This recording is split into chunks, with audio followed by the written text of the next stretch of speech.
హబక్కుకు ఏమన్నాడంటే, ద్రాక్ష చెట్లు ఫలించకపోయినా, అంజూరపు చెట్లు పూయకపోయినా, దొడ్డిలో గొర్రెలు లేకపోయినా, శాలలో పశువులు లేకపోయినా, నేను నా రక్షణకర్త అయిన యెహోవా యందు ఆనందిస్తాను అన్నాడు. హల్లెలూయా. మరి మీకు ఈరోజు ఏమి లేవో నాకు తెలియదు, ఇంత విచారంగా ఉన్నారు. మీకు ఏమీ లేకపోయినా పర్వాలేదు, అన్నిటినీ ఇవ్వగలిగిన యేసయ్య మనకున్నాడు. Hallelujah, hallelujah. Our God is the God of miracles. మన దేవుడు అద్భుతములు చేసేటువంటి వాడు. హల్లెలూయా, హల్లెలూయా. దేవుని పేరు ఉచ్చరించిన ప్రతిసారి, దేవుని యొక్క నామాన్ని ఉచ్చరించుచున్న ప్రతిసారి, దేవుని యొక్క బలాన్ని జ్ఞాపకం చేసుకునే ప్రతిసారి మన నోట చిరునవ్వు విశ్వాసముతో రావాలి. హల్లెలూయా, హల్లెలూయా. ఇదిగో మీకు ఒక ఎగ్జామ్ రాశారు. ఆ ఎగ్జామ్ రాసిన తర్వాత మీకు జాబ్ వస్తున్నట్టుగా, ఒక మంచి ఉద్యోగం వస్తున్నట్టుగా అపాయింట్మెంట్ లెటర్ మీ ఇంటికి వచ్చింది. ఆ అపాయింట్మెంట్ లెటర్ తీసుకొని చదివి, ఆ అపాయింట్మెంట్ లెటర్ చదివిన వెంటనే నీకు ఏమర్థమవుతుందంటే, I appointed for a job. నేను ఏ ఎగ్జామ్ అయితే రాశానో ఆ ఎగ్జామ్ ద్వారా నేను ఈ ఉద్యోగానికి ఎన్నిక అయ్యాను అన్న విషయం నీకు అర్థమైంది. అర్థమైన వెంటనే, నీకు తెలిసిన వెంటనే, దాన్ని చదివిన వెంటనే నీ ముఖం ఎలా ఉంటుంది? ఎలా ఉంటుంది? చిరునవ్వుతో, ఉత్సాహముతో ఉంటాం కదా. మరి దేవుని దగ్గరకు వచ్చినప్పుడు, సర్వాధికారి అయిన దేవుని దగ్గరకు వచ్చినప్పుడు, నీ బంధకాలు, నీకున్న భారాలు తొలగించి వేయగలిగిన ఆ దేవుని యొక్క హస్తము నీ దగ్గరకు వచ్చినప్పుడు నువ్వు ఎంత ఉత్సాహంగా ఉండాలి, ఎంత విశ్వాసముతో ఉండాలి, ఎంత సంతోషంగా ఉండాలి. Hallelujah. We should not disappoint about anything. దేని నిమిత్తము మనము నిరాశ పడేటువంటి వారిగా, నిరాశ చెందేటువంటి వారిగా మనం ఉండేదానికి వీలు. ఇంకో మాటలో చెప్పాలంటే, wherever the difficulties there we should show more faith. ఎప్పుడైతే మనము ప్రతికూలమైన పరిస్థితుల్లో ఉన్నామో అప్పుడే మరింత అధికమైన విశ్వాసాన్ని మనము విడుదల చేయవలసిన వారం అంటున్నాం. దేవునికి మహిమ కలుగును గాక. ఒకసారి 2 చేతులు పైకి చెప్తారా? హల్లెలూయా. సరిపోదు, హల్లెలూయా. దేవునికే మహిమ కలుగును గాక. ఆమేన్. బబులోను రాజ్యములో 3 ఉన్నారు. ఆ 3 బబులోను రాజ్యములో భూకంపముని తీసుకొని వచ్చినారు. దేవుని నామానికి మహిమ కలుగును గాక. ప్రార్థన ఆత్మతో మనము ముందుకు సాగుదాం. గడిచిన రాత్రి నుండి we started about series about Holy Spirit. పరిశుద్ధాత్ముని గురించి ఈ 14 రోజులు మనము ధ్యానిస్తామని చెప్పి నేను చెప్పాను. పరిశుద్ధాత్ముని గురించి మనము తెలుసుకోబోయే ముందు తూచాయప్రాయంగా 4 మాటలు పరిశుద్ధాత్ముని గురించి మీకు చెప్తాను. పరిశుద్ధాత్ముడు త్రిత్వంలో త్రియేక దేవుడై ఉన్నాడు. పరిశుద్ధాత్ముడు పరిశుద్ధాత్ముడు యేసు ప్రభుల వారు తండ్రి అయిన దేవుడు, వేరు దేవుళ్ళు కారు, 3 ఒక్కటే, త్రియేక దేవుడు ఆయన. మనము పరిశుద్ధాత్ముడన్నా, యేసు ప్రభుల వారన్నా, యెహోవా దేవుడన్నా 3 ఒకటే. మనము 3ని వేరు చేసి చూసేదానికి వీలు. ఆయా సందర్భాల్లో, ఆయా పరిస్థితుల్లో వారు పనిని దేవుడు నిర్వహించాడు, ఆ రూపకాన నిర్వహించాడు. పాత నిబంధన గ్రంథం అంతటిలో యెహోవా ఇలాగు సెలవిచ్చును అన్న మాట మనము చూస్తాం. క్రొత్త నిబంధన గ్రంథములో యేసుప్రభు వారు శరీరధారిగా ప్రత్యక్షమైనప్పుడు యేసుప్రభుల వారిని మనము సశరీరునిగా చూస్తాం. యేసుప్రభు వారు పునరుత్థానుడై తిరిగి వెళ్ళిన తర్వాత ఆదరణకర్తగా పరిశుద్ధాత్మ దేవుడు ఈ భూమిపైన నివసించడం మనము చూస్తాం. ఈ 3 వేరు కార్యాలను జరిగించారు, కానీ 3 ఒక్కటై ఉన్నారు. దేవుని నామానికి మహిమ కలుగును గాక. పరిశుద్ధాత్ముడు చాలా సందర్భాలలో పరిశుద్ధాత్ముని ఎలా ఊహించుకుంటారు అంటే ఒక శక్తిలాగా ఊహించుకుంటారు. పరిశుద్ధాత్ముడు అంటే ఎలాగుంటాడు? శక్తిలాగుంటాడు అనుకుంటారు, కానీ అది అబద్ధం. పరిశుద్ధాత్ముడు ఒక శక్తి కాదు. పరిశుద్ధాత్ముని యొద్ద శక్తి ఉంది. యేసు ప్రభువారి యొద్ద 5 రొట్టెలు 2 చేపలు 5,000 మందికి పంచేటువంటి శక్తి ఎలాగుందో, పాత నిబంధన గ్రంథములో ప్రవక్తలను వాడుకొని అద్భుతాలు చేయించగలిగిన శక్తి యెహోవా దేవుని యొద్ద ఏ రీతిగా ఉందో, క్రొత్త నిబంధన సంఘములో అపోస్తులను వాడుకొని స్వస్థతలు, సూచక కార్యాలు, మహత్కార్యములు చేయుటకు శక్తినిచ్చిన వాడు పరిశుద్ధాత్ముడు. అంతేగాని పరిశుద్ధాత్ముడు ఒక శక్తి కాదు. ఎలాగైతే తండ్రి అయిన దేవుడు ఒక వ్యక్తో, యేసు ప్రభు వారు ఒక వ్యక్తో, పరిశుద్ధాత్ముడు కూడా ఒక వ్యక్తి. పరిశుద్ధాత్ముడు కూడా ఒక వ్యక్తి, కానీ పరిశుద్ధాత్ముడు శక్తి కాదు. పరిశుద్ధాత్ముని యొద్ద శక్తి ఉంది. అందుకనే అపోస్తుల కార్యములో 1వ అధ్యాయంలో 8వ వచనంలో మనం చదువుతాం, పరిశుద్ధాత్ముడు మీ మీదికి వచ్చినప్పుడు మీరు ఏం పొందుకుంటారు? శక్తి పొందుకుంటారు. పరిశుద్ధాత్ముడు వచ్చాడు కాబట్టి పరిశుద్ధాత్మ శక్తి రూపంలో వచ్చాడని కాదు అర్థం.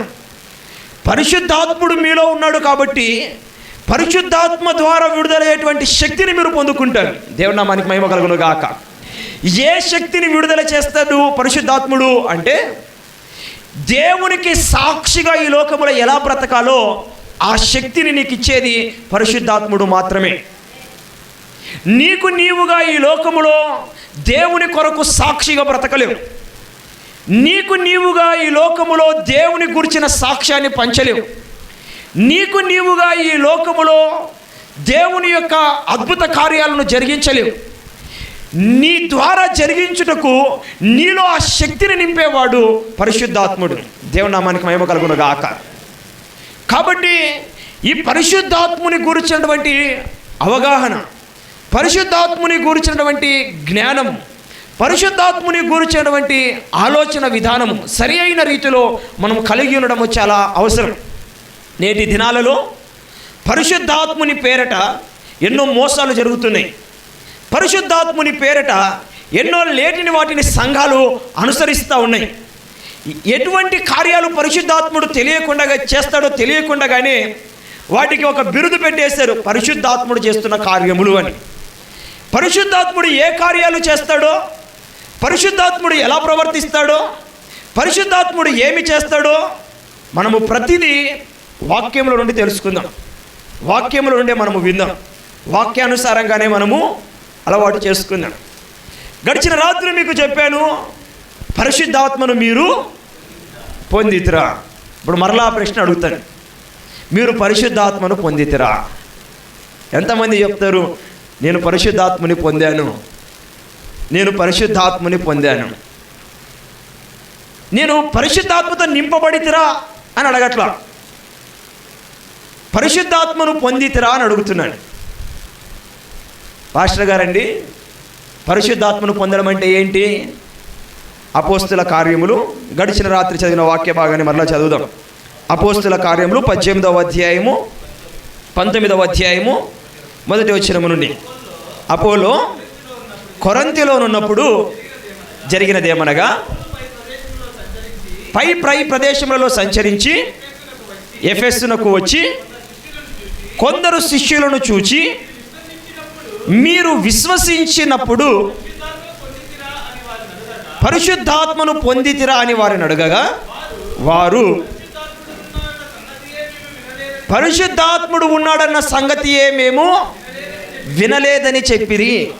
అప్పుడు అతడు, అలాగైతే దేనిని బట్టి బాప్తిస్మ పొందిదరనగా చెప్పిరి. అందుకు పౌలు, యోహాను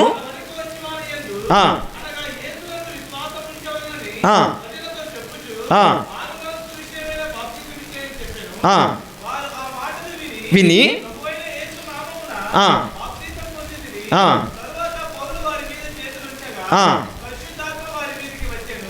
చాలు, పరిశుద్ధాత్మ వారి మీదికి వచ్చెను.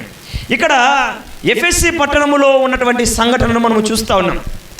ఎఫెస్సి పట్టణములో కొంతమంది ప్రజలు ప్రభువును నమ్ముకున్నారు, విశ్వసించారు. వారి దగ్గరికి పౌలు వెళ్ళి అంటున్నాడు, మీరు పరిశుద్ధాత్మను పొందితిరా? ద సేమ్ క్వశ్చన్ ఏదైతే మిమ్మల్ని నేను అడిగానో అదే ప్రశ్న వారిని అడిగితే వారు ఏమన్నారంటే, అసలు పరిశుద్ధాత్ముడు ఉన్నాడు నా సంగతే మాకు. ఈరోజు మనము కాగా మీరు పరిశుద్ధాత్మను పొందితిరా అంటే పొందినామంటే చెప్తే ఏం బాధో, పొందలేదంటే ఏం బాధో. ఎందుకు కొన్నిసార్లు మనము ప్రశ్నకు జవాబు ఇవ్వకోకుండా ఆగిపోతామంటే because we don't have clarity. మనకు దానిని గూర్చినటువంటి అవగాహన. ఇప్పుడు ఇంకొక ప్రశ్న మిమ్మల్ని అడుగుతాను, మీరు రక్షింపబడ్డారా లేదా? అది కూడా అనుమానం ఉందా? రక్షింపబడ్డారు. మరి రక్షింపబడ్డాము అని చెప్పేదానికి ఉన్నటువంటి ఆ యొక్క నిశ్చయిత, ఆ యొక్క విశ్వాసము, ఆ ధైర్యము, పరిశుద్ధాత్మను పొందితిరా అంటే అవునని కానీ కాదని కానీ చెప్పేదానికి సంకోచం ఎందుకు? ఎందుకంటే పరిశుద్ధాత్మను పొందడం అంటే ఏంటో, పరిశుద్ధాత్మను ఎవరు పొందుకుంటారో, పరిశుద్ధాత్మని పొందుకునేదానికి అర్హత ఏంటో, ఎలా పరిశుద్ధాత్మను పొందుకోవాలో ఇవన్నీ తెలియక పోవడం. వాస్తవానికి ఇందాక నేను వేసిన క్వశ్చన్సే రాంగ్. ఏంటి, ఎలా పొందుకోవాలో, అర్హత ఏంటో, ఇవన్నీ ఈ క్వశ్చనే రాంగ్. ఎందుకో తెలిసిన, పరిశుద్ధాత్ముని పొందుకునేదానికి ఏ అర్హత లేదు. పరిశుద్ధాత్ముని పొందుకునేదానికి ఏమీ చేయవలసిన అవసరము లేదు. మరి ఏం చేయాలి పాస్టర్ గారు అంటే, ఇందాక మొదటి ప్రశ్నకు గట్టిగా జవాబిచ్చారు చూసారా? ఏమని? రక్షింపబడ్డారా అంటే ఏమన్నాము? రక్షింపబడ్డాము అని. ఇప్పుడు చెప్తాను వినండి. రక్షణ పొందిన ప్రతి వ్యక్తిలో పరిశుద్ధాత్ముడు ఉన్నాడు. దేవుని నామానికి మహిమ కలుగును గాక. పరిశుద్ధాత్మను పొందుకునేదానికి 40 దినములు ఉపవాసం ఉండి ప్రార్థన చేయవలసిన అవసరము లేదు. పరిశుద్ధాత్మని పొందుకునే దాని కొరకు కనిపెట్టి ప్రార్థన చేయవలసిన అవసరము, పరిశుద్ధాత్మని పొందుకునే దాని కొరకు నీవు ఏ దైవ సేవకుడో నీ మీద వచ్చి చేతులుంచి ప్రార్థన చేయవలసిన అవసరము లేదు. మరేంటి పాస్టర్ గారు ఇక్కడ ఏం జరిగింది? ఇందాక చదివిన వాక్య భాగములో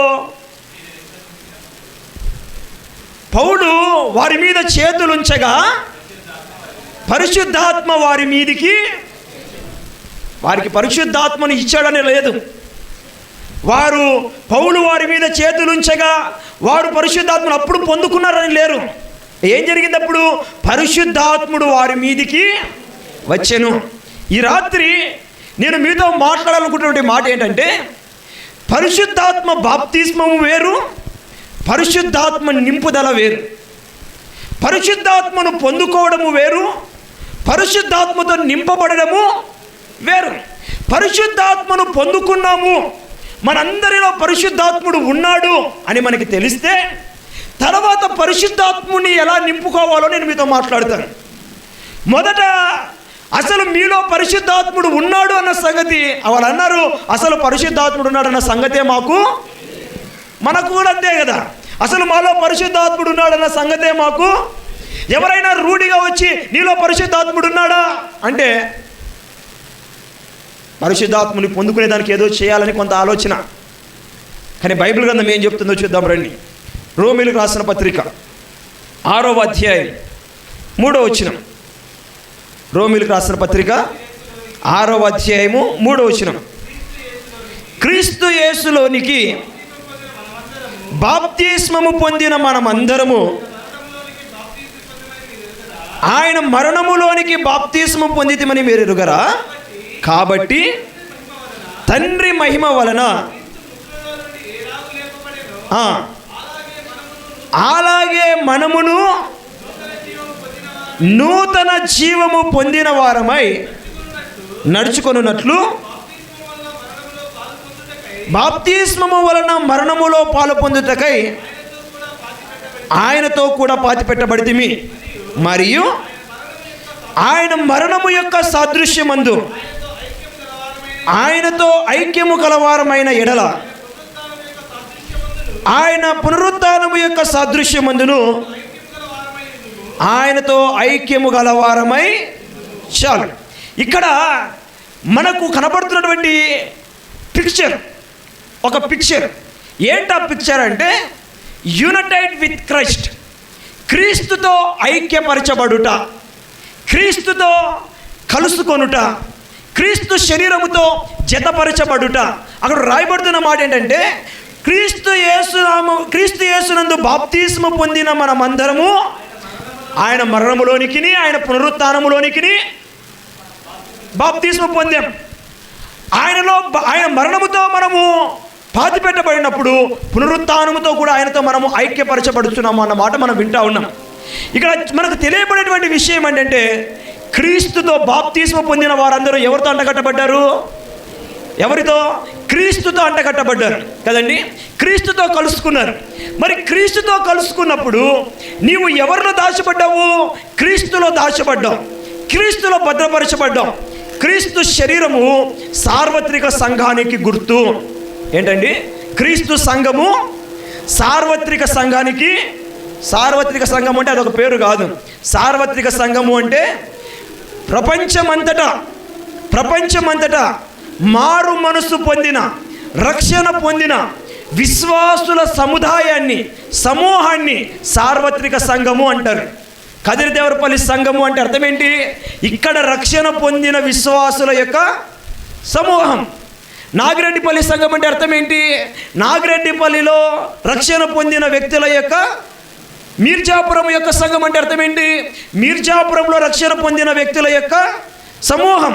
సార్వత్రిక సంఘము అంటే యూనివర్సల్ చర్చ్ అంటారు ఇంగ్లీష్లో. యూనివర్సల్ చర్చ్ అంటే అక్కడ బిల్డింగులు ఉండవు. అక్కడ బిల్డింగ్ ఏంటి అంటే క్రీస్తు శరీరము. క్రీస్తు శరీరము. సార్వత్రిక సంఘాన్ని దేనితో పోల్చారు అంటే క్రీస్తు శరీరముతో పోల్చాడు. ఒక వ్యక్తి మారు మనసు పొందిన తర్వాత, ఒక వ్యక్తి బాప్తిస్మము పొందిన తర్వాత ఆ వ్యక్తి సార్వత్రిక సంఘములో చేర్చబడతాడు. యూనివర్సల్ చర్చిలో భాగస్వామ్యము, సభ్యత్వము ఇవ్వబడుతుంది. అక్కడ సభ్యత్వానికి డబ్బులు లేవు. అక్కడ సభ్యత్వము తీసుకునేదానికి నువ్వు ఏ రకమైనటువంటి కార్యము చేయవలసిన అవసరం లేదు. అక్కడ నీకు సభ్యత్వము దొరకాలంటే నీవు చేయవలసింది ఏంటంటే క్రీస్తు యేసునందు బాప్తిస్మము పొందాలి. క్రీస్తు యేసునందు బాప్తిస్మము పొందాలి. నీవు ఎప్పుడైతే బాప్తిస్మము పొందుతావో సార్వత్రిక సంఘంలోనికి నువ్వు చేర్చబడతావు. అలా చేర్చబడిన తర్వాత ఏం జరుగుతుంది? మొదటి కొరింథీయులకు రాసిన పత్రిక 12వ అధ్యాయము 13వ వచనం.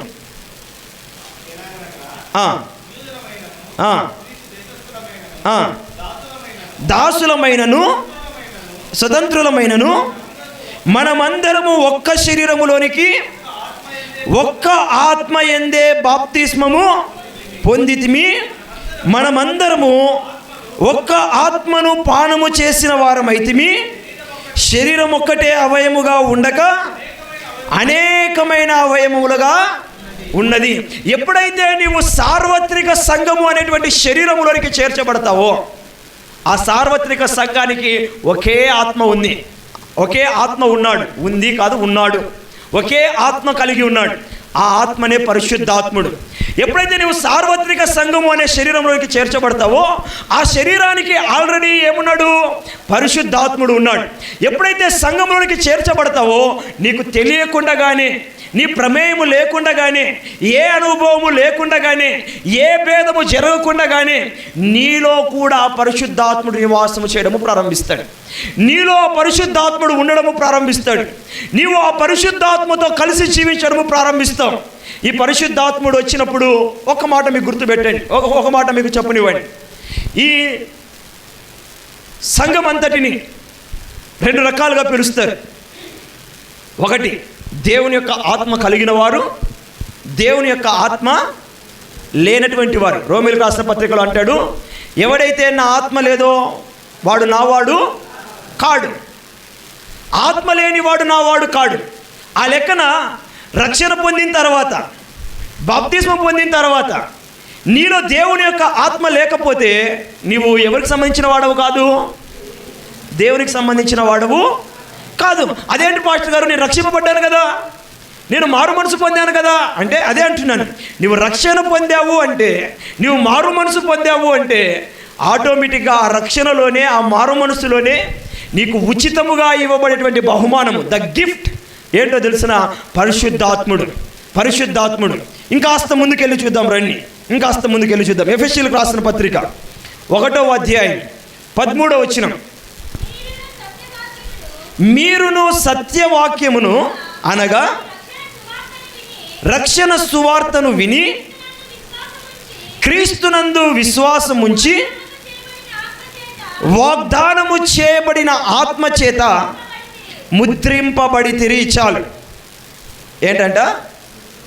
మీరు రక్షణ సువార్త విని ఏం చేయబడ్డారు? క్రీస్తు యేసునందు విశ్వాసం ఉంచి వాగ్దానము చేయబడిన ఆత్మ చేత.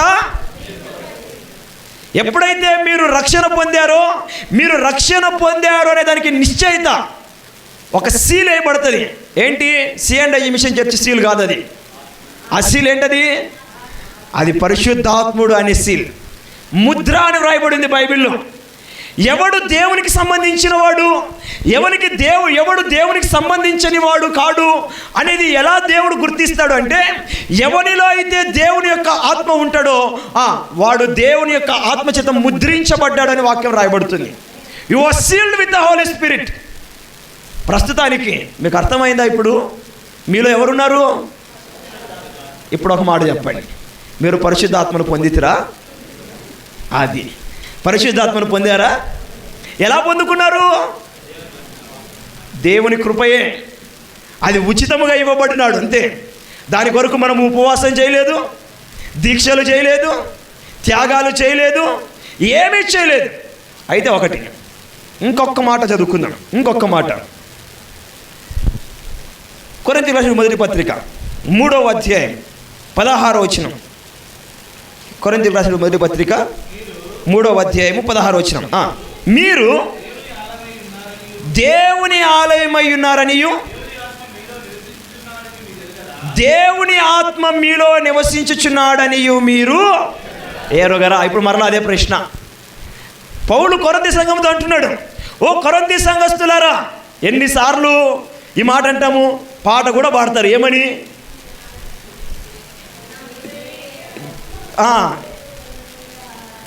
ఇది దేవుని ఆలయము అని పాడతారు.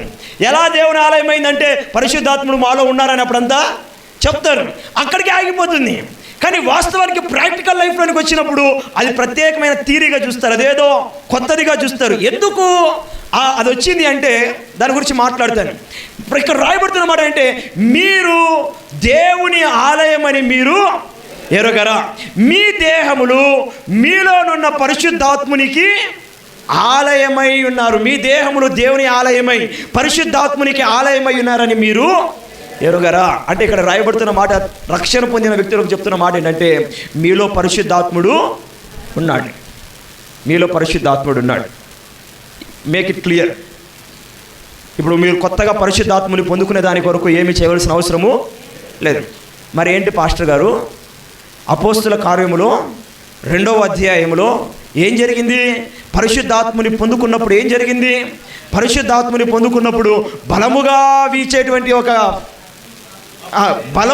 వీచిన ఒక బలమైన గాలి, ఒక గాలి, మరి చెప్తాను, బలమైన గాలి ఆ గది అంతా నింపబడి, వారి నాలుకలు విభాగించబడి వారికి పరిశుద్ధాత్ముడు వాక్కు శక్తి ఇస్తే, వారు వాక్కు శక్తి కొలది ఏం చేశారు? అన్య భాషలు మాట్లాడటము చేశారు. రెండవది, ఇందాక మనం చదువుకున్న అపోస్తుల కార్యంలో ఏం జరిగింది? 19వ అధ్యాయంలో పౌలు వారి మీద చేతులుంచగా పరిశుద్ధాత్ముడు వారి మీదికి వచ్చినప్పుడు వారు భాషలు మాట్లాడి తర్వాత ఏం చేశారు? ప్రవచనము చేయడము ప్రారంభించారు. అక్కడికి ఆగిపోయిందా?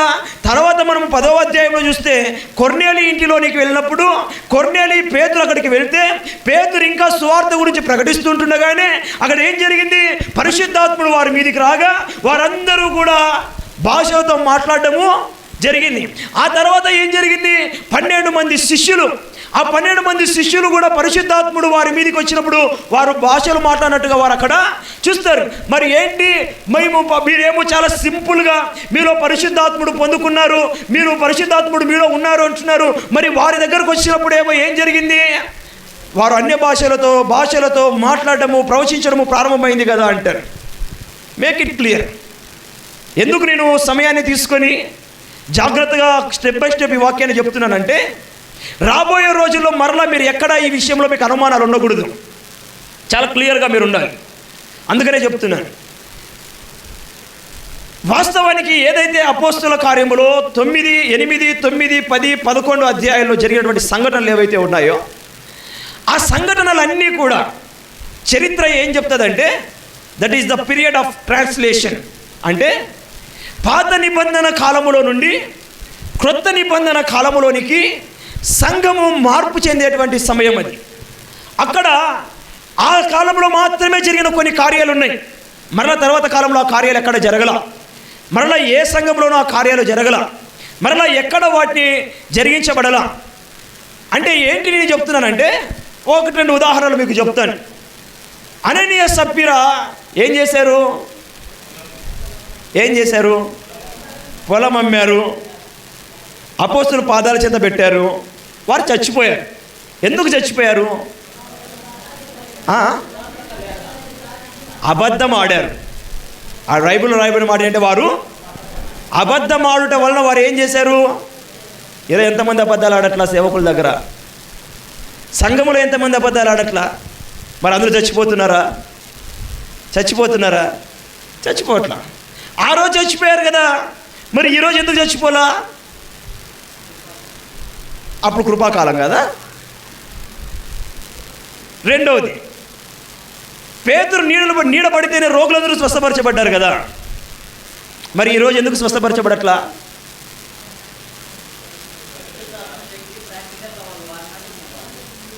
వాడు వాళ్ళకే దేవుడా, నీకు దేవుడు కాదా? వాళ్ళలో ఉన్న పరిశుద్ధాత్ముడే నీలో కూడా ఉన్నాడు కదా. మనము అలా చెప్పుకుంటూ పోతే చాలా సంఘటనలు ఉన్నాయి. అక్కడ మాత్రం మీరు అపోస్తుల కార్యంలో మాత్రమే చూస్తారు ఆ పనులు. ఆదిమ సంఘము చరాస్తులు స్థిరాస్తులు అమ్మి అపోస్తుల పాదాల చెంత ఈరోజు పెడుతున్నారా? వారందరూ సమిష్టిగా ఉంచుకున్నారు. ఈరోజు ఉంచుకుంటున్నారా సంఘాలు? లేదు. అప్పుడు ఆ సంఘములో మాత్రమే జరిగింది అది. మరలా మీరు చూస్తే తర్వాత సంఘాలలో అలా కాలం మారిపోయింది. తర్వాత ఆదిమ సంఘములో ఆ ప్రారంభములో ఆ కొన్ని దినాలు మాత్రమే అది వచ్చింది. దాని అర్థము అదే ఒరవడి అంతటా జరుగుతుందని కాదు. రెండోది, ఎందుకు నేను మీకు వేరియేషన్ చెప్తున్నాను. రెండోది, మొట్టమొదటిసారి పరిశుద్ధాత్ముడు దిగిన సందర్భం అది. మొట్టమొదటిసారి పరిశుద్ధాత్మ బాప్తిస్మము జరిగిన సందర్భం అది. అంతకు మునుపు పాత నిబంధన గ్రంథములో మనము ఎక్కడ చూసినా పరిశుద్ధాత్ముడు వారి మీదికి వచ్చి అప్పగించిన పని చేసి మరలా ఆరోహణమై పైకి వెళ్ళిపోయేవాడు. పరిశుద్ధాత్ముడు వారిలో నివాసం చేసేటువంటి వాడు కాడు. ఇప్పుడు ఏం జరిగింది అంటే పరిశుద్ధాత్ముడు మనలో నివాసము చేయడానికి పరలోక రాజ్యాన్ని విడిచిపెట్టి భూమి మీదకి రావడం జరిగింది. అందుకని యేసు ప్రభువారు అంటాడు, నేను వెళ్ళని ఎడల మరొక ఆదరణకర్త మీ వద్దకు రాడు. నేనైతే మీకు బయట ఉండి చెప్తున్నాను, కానీ ఆయన మీలో ఉంటాడు, మీతో కలిసి ఉంటాడు, మీతో సంచారము చేస్తాడని యేసు ప్రభువారు చెప్పిన సందర్భాలు.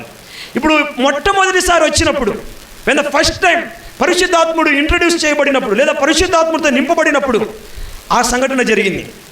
రెండు, ఏదైతే ఆ పౌలు అక్కడికి వెళ్ళినప్పుడు వారిని అడిగాడు కదా, మీరు పరిశుద్ధాత్మను పొందుతారా అంటే వారు అన్నారు, పరిశుద్ధాత్ముడు ఉన్నాడన్న సంగతే మాకు అక్కడ కూడా that is the first time.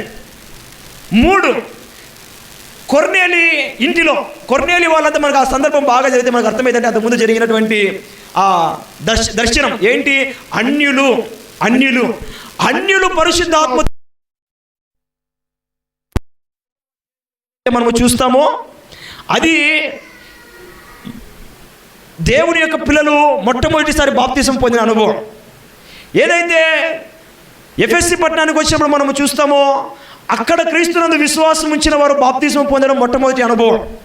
కొర్నేలి దగ్గరకు వచ్చినప్పుడు అన్యులు, వీరు కూడా దేవుని యొక్క పిల్లలే, వీరు కూడా దేవుని చేత రక్షింపబడిన వారే.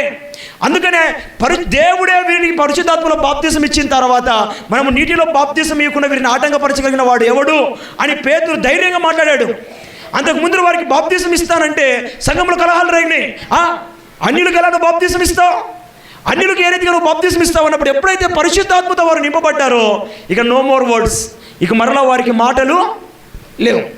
ఇలా మొదటిసారి నోట్ చేయబడినప్పుడు ఆ పనులు జరిగినాయి. ఈనాటి దినాల్లో అవి లేవు. అయితే ఒకటి పరిశుద్ధాత్మ నింపుదల అనేటువంటి వేరే అనుభవం ఉంది. పరిశుద్ధాత్మ నింపుదల అనేటువంటి అనుభవం ఉంది. ఇక్కడ జరుగుతాయి. ఇక్కడ దేవుని యొక్క శక్తిని మనం అనుభవించడము ప్రారంభిస్తాం. ఇందాక నేను అన్నట్టుగా ప్రారంభంలో వారు ఏమీ చేయలా. ఎలాగైతే మనకి పరిశుద్ధాత్ముడు ఈనాడు మన హృదయాల్లో మన ప్రమేయం లేకోకుండా దేవుడు ఉచితంగా అనుగ్రహించాడో, ఆనాడు వారు పొందుకున్న శక్తి, ఆనాడు వారు చేసిన అద్భుత కార్యాల వెనకాల వారికి ఉన్నటువంటి ఆ సామర్థ్యం, వారికి ఉన్న అధికారము, అది వారు ఉపవాసం ఉండో ప్రార్థన చేసి కనిపెట్టో పొందుకున్నది కాదు. It is freely given to them. అది ఉచితంగా ప్రారంభపు దినాల్లో అది వారికి ఇవ్వబడింది. అందుకనే మనం ఎప్పుడు ఆరంభ దినములలో వలనే అద్భుతమినాడు చేయుటకు ఆదివలే శుద్ధాత్ముడా అమిత బలము నిమ్ము. ఆదివలే శుద్ధాత్ముడా అమిత బలము నిమ్ము. పరిశుద్ధాత్ముడా శక్తితో నింపుమయా మమ్ము. పరిశుద్ధాత్ముడా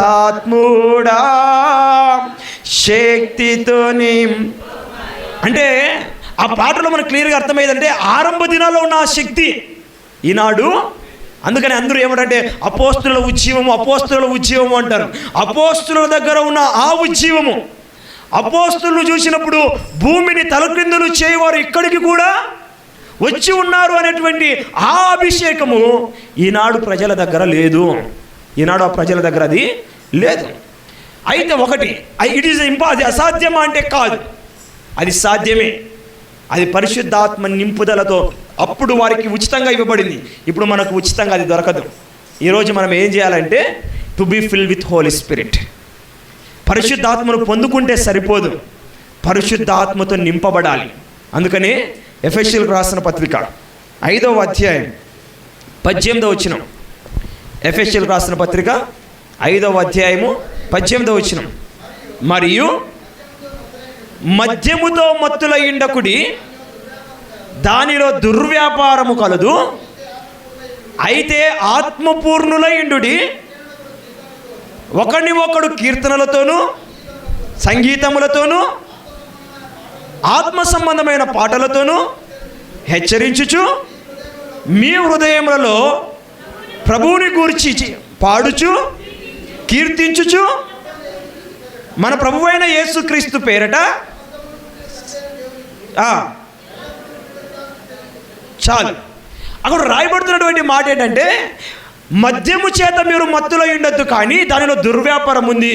ఆత్మపూర్ణులై ఉండుడి. ఎలా ఉండాలంటే క్రైస్తవుడు ఆత్మపూర్ణుడై ఉండాలి, ఆత్మ నింపుదల కలిగిన వ్యక్తి అయి ఉండాలి.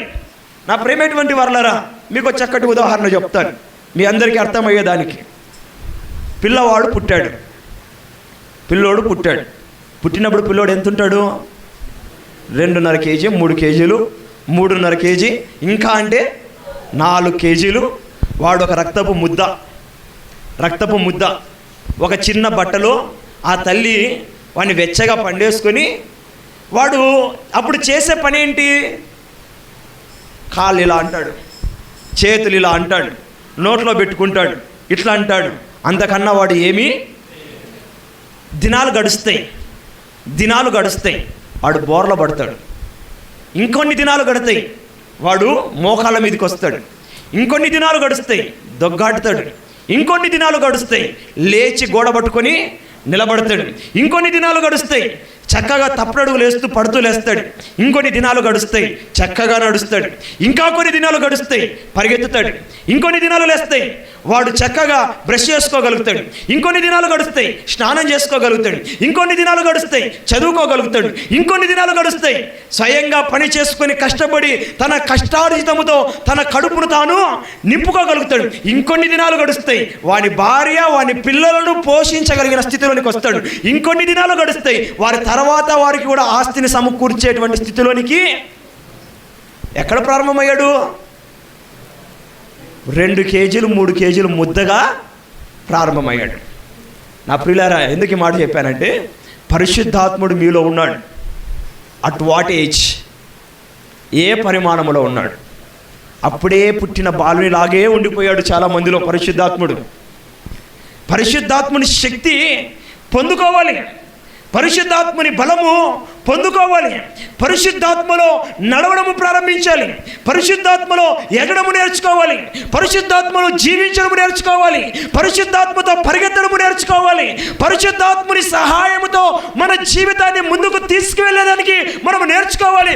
మనలో నుండి జీవజల నదులు బయటకు వచ్చి అవి అనేక మందికి దీవెనకరంగా మారేంతగా పరిశుద్ధాత్ముడు మన మీద నుండి బయటికి రావాలి. అప్పుడు నీలో నుండి పరిశుద్ధాత్మని కార్యాలు బయటకు వస్తాయి. అప్పుడు నీలో నుండి పరిశుద్ధాత్మ ప్రభావం బయటికి కనపడుతుంది. అటువంటి పరిశుద్ధాత్మతో నింపబడిన వ్యక్తులు చేతులు ఉంచినప్పుడే దయ్యాలు వెళ్ళిపోవడం కానీ, రోగులు స్వస్థపరచబడడం కానీ, నానా అద్భుతాలు జరగడం కానీ, నానా సూచక క్రియలు జరగడం కానీ వారికి మాత్రమే దీవెనకరంగా ఉండరు, ఇతరులకు దీవెనకరంగా ఉంటారు. వారికి మాత్రమే ప్రయోజనకరంగా ఉండరు, సంఘానికి ప్రయోజనకరంగా మారుతారు. అందుకని పరిశుద్ధాత్ముని చేత నడిపించబడేటువంటి అనుభవంలోనికి మనం రావాలి.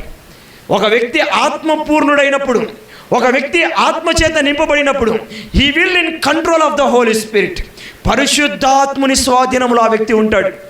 ఆ వ్యక్తి చేసే ఆలోచన ఆ వ్యక్తిది కాదు, పరిశుద్ధాత్ముడు చేస్తాడు. ఆ వ్యక్తి ఏం మాట్లాడాలో పరిశుద్ధాత్ముడు మాట్లాడిస్తాడు. ఆ వ్యక్తి ఎక్కడికి వెళ్ళాలో పరిశుద్ధాత్ముడు నడిపిస్తాడు. ఆ వ్యక్తి ఎటువంటి ప్రార్థన చేయాలో పరిశుద్ధాత్ముడు చేయిస్తాడు. హల్లెలూయా. ఒక వ్యక్తి ఆత్మపూర్ణుడైనప్పుడు ఏ ఏ కార్యాలు జరుగుతాయో, ఒక వ్యక్తి ఆత్మపూర్ణుడైనప్పుడు ఎటువంటి అనుభవాల గుండా ఆ వ్యక్తి వెళ్తాడో రేపటి దినాన్ని మనం తెలుసుకుందాం. తలలో ఉంచి కళ్ళు మూసుకుందాం. ఫర్ టుడే ఆఫ్ చేస్తారు రాజన్న. ఫర్ టుడే మీకు అర్థమైంది అనుకుంటాను.